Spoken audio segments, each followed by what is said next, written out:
Good evening all of you. कैसे हैं आप सभी? वेलकम करती हूँ माधुरी आप सभी का एमडी लो क्लासेस में।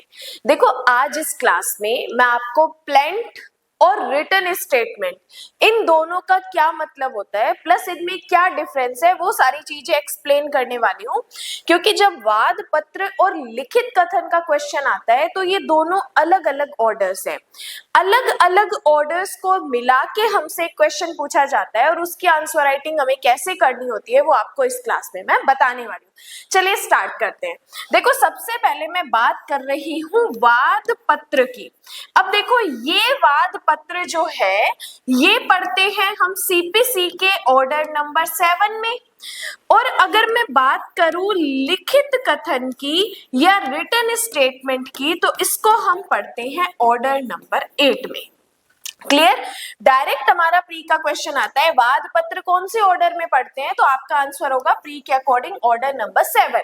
लिखित कथन कौन से ऑर्डर में पढ़ते हैं, तो ऑर्डर नंबर 8 में पढ़ते हैं। अब देखो, ये वाद पत्र या लिखित कथन, इनको इंग्लिश में कहते हैं वाद पत्र को प्लेंट और लिखित कथन को कहते हैं रिटन स्टेटमेंट। Written statement. अब सबसे पहले आप ये समझो कि ये वाद पत्र होता क्या है। देखो, आपने सिविल क्रिमिनल मैटर में जब भी अपराध होता है तो उस अपराध के लिए एफआईआर लॉज होती है पुलिस के पास, या उस अपराध के लिए परिवाद दाखिल होता है, कंप्लेंट दायर होती है किसके पास, कोर्ट या मजिस्ट्रेट के पास। ऐसे ही सिविल मामलों में जब वादी के राइट्स का वॉयलेशन होता है तो वादी क्या करता है, कोर्ट में वाद पत्र दाखिल करता है। अब जैसे क्रिमिनल केस में मैटर की शुरुआत किससे होती है, एफआईआर से होती है। सिविल मैटर में केस की शुरुआत किससे होती है, वाद पत्र से होती है। अब ये तो वाद पत्र जो है वादी देते हैं।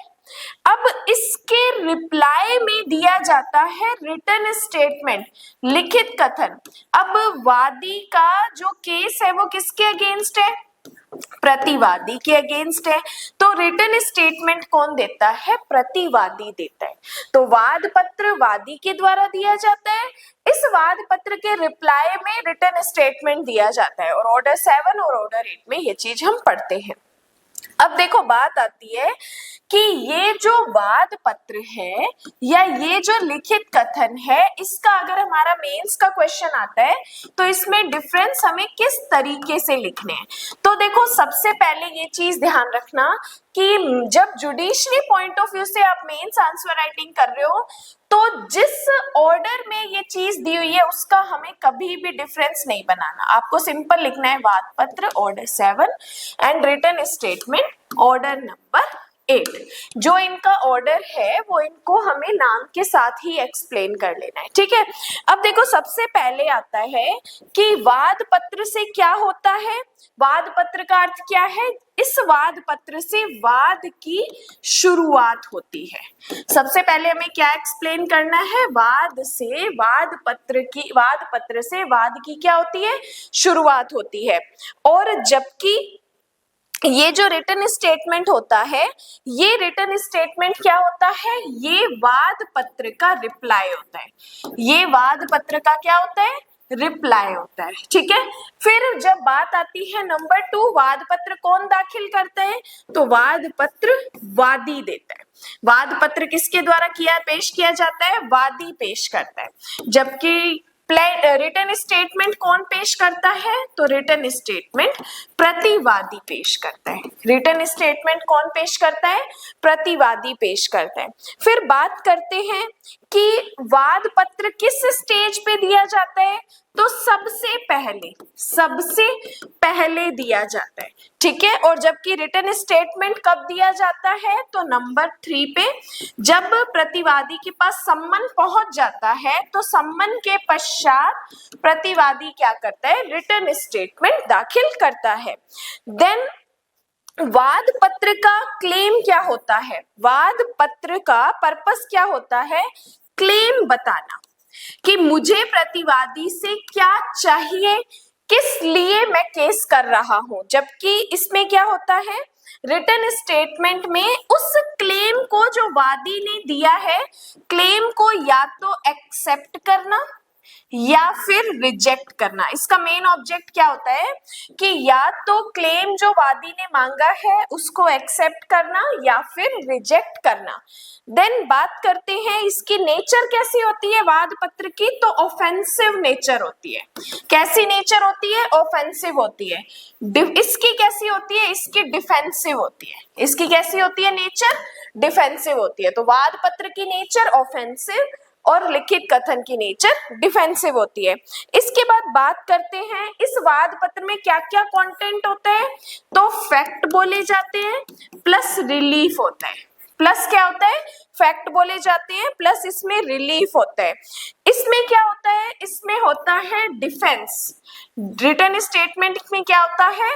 प्रतिवादी के द्वारा डिफेंस दिया जाता है। ठीक है, फिर बात करते हैं कि अगर वाद में वाद पत्र ही ना हो तो केस ही स्टार्ट नहीं होगा, वाद पत्र नहीं होगा तो केस भी स्टार्ट नहीं होगा।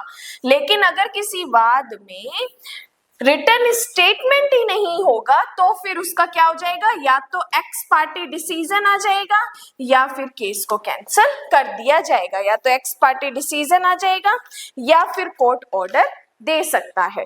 तो यहाँ पे ये कुछ डिफरेंस मैंने आपको बताए हैं जो कि वाद पत्र और लिखित कथन में आपको अपनी आंसर राइटिंग में देने हैं। जैसे आप अपनी आंसर राइटिंग कैसे स्टार्ट करेंगे कि वाद पत्र सिविल प्रक्रिया संहिता 1908 के ऑर्डर नंबर 7 में बताया है, जबकि लिखित कथन जो है सिविल प्रक्रिया संहिता के ऑर्डर नंबर 8 में बताया है।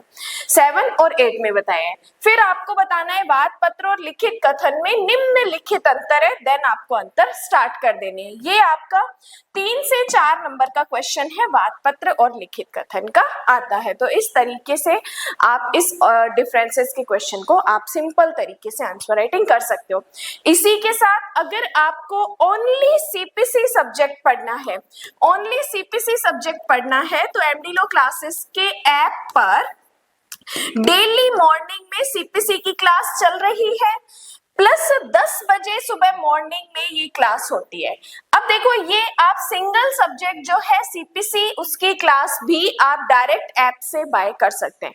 इसी के अलावा ऐप पे अगर मैं प्रेजेंट में बात करूं तो आरजीएस का एक कोर्स कंटिन्यू चल रहा है, प्लस एमपी एडीपीओ का एक कोर्स चल रहा है, यूपी एपीओ का एक कोर्स चल रहा है, प्लस एक जुडिशरी एडवांस बैच एक कोर्स चल रहा है जिसमें आपके more than 5 competition exam cover होते हैं, जिसमें MP ADPO, RJS, MP civil जज, यूपी एपीओ और आरजेएस एपीओ के एग्जाम जो है इसमें कवर होते हैं। ये complete judiciary plus advance batch है। इसमें आपको नोट्स, टेस्ट सीरीज, उसी के अलावा e notes, handmade notes, mains answer writing, live plus recording classes, group discussions, doubt clearance class, ये सारा कंप्लीट कॉम्बो आपको एक फाउंडेशन बैच में मिलता है। तो आप ऐप डाउनलोड करके और बाकी की डिटेल्स आप वहां से डिस्कस कर देख सकते हैं। और साथ ही साथ डिस्क्रिप्शन में एक नंबर होगा, अदर क्वेरीज के लिए आप मुझे कांटेक्ट कर सकते हैं। आज के लिए धन्यवाद एंड जय हिंद।